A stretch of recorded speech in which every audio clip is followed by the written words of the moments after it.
Oh, hello, this is Tak Chung from Wok with Tak. Welcome to my YouTube channel. If you enjoyed this video, please like, subscribe, and share. This dish is a request come from my friend Jack. He asked me, is it possible for him to make an orange chicken with nuts? I said sure, and this is what I come up for him. I start out by adding about 2 tablespoons of canola oil in my Imusa 14-inch light cast iron wok. I then start season the wok. If you're not familiar with this technique, you can take a look at this video. I use about 8 ounces of chicken. This is the portion that I normally freeze my chicken. I velvet the chicken with cornstarch to provide them with a very light breading. You can use any type of starch that you prefer, such as potato starch, rice starch, or arrowroot starch. I'm going to lay out the chicken in a single layer so that I can pan fry them for just a few seconds. Velveting is a great technique. It only provides a light breading, but it also creates a more moist and tender texture for the chicken. I freeze my chicken already prepped, and they could be thawed out in about 10 minutes. This is a great approach to prep chicken.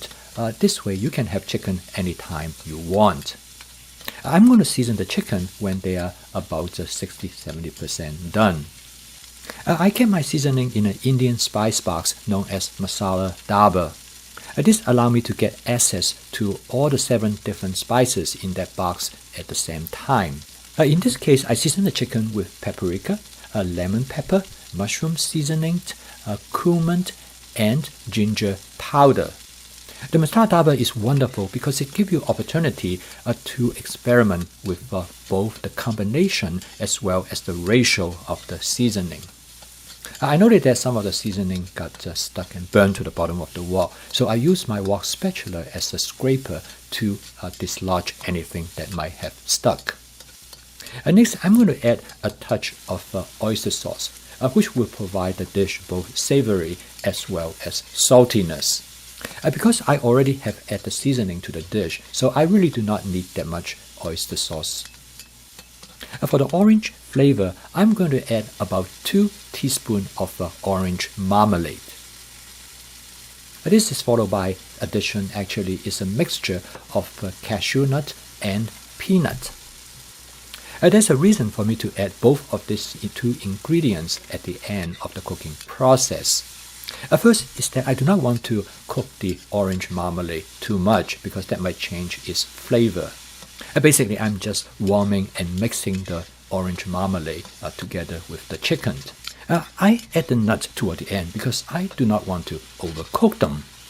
At this point, the main task is for me to break up the marmalade so that I can mix everything as thoroughly as possible.